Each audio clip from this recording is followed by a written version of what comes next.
لا إله إلا الله لا إله إلا الله لا إله إلا الله.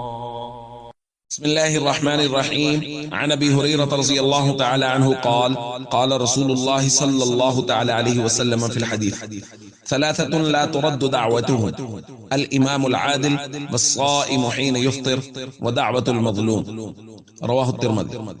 نبی کریم صلی اللہ علیہ وسلم نے ارشاد فرمایا، تین قسم کے لوگ وہ ہیں جن کی دعا رد نہیں ہوتی: ایک عادل بادشاہ، دوسرا روزہ دار جب وہ افطار کر رہا ہو، اور تیسرا مظلوم کی دعا۔ یرفعها فوق الغمام، اللہ تعالیٰ اس کو بادلوں کے اوپر اٹھا لیتے ہیں۔ وتفتح لها ابواب السماء، اس کے لیے آسمان کے دروازے کھل جاتے ہیں۔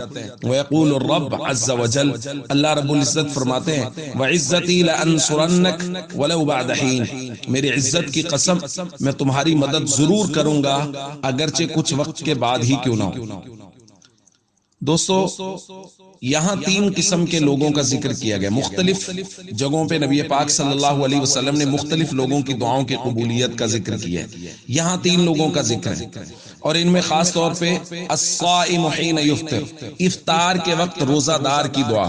ہمارے ہاں چھوٹے چھوٹے عذر کی وجہ سے دعا افطار کے وقت چھوڑ دی جاتی ہے۔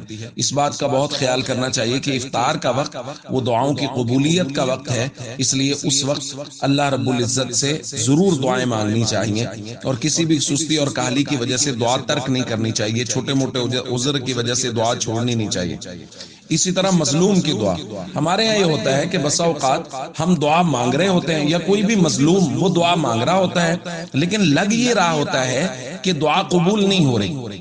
یاد رکھیے، اللہ رب العزت نے ہمیں پیدا کیا ہے، اللہ ہمارے حال کو ہم سے زیادہ بہتر جانتے ہیں، اس لیے وہ جانتے ہیں کہ کس وقت کس چیز کا دینا میرے بندے کے لائق ہے، کس وقت اس کو یہ چیز دینی ہے اور کس وقت نہیں دینی۔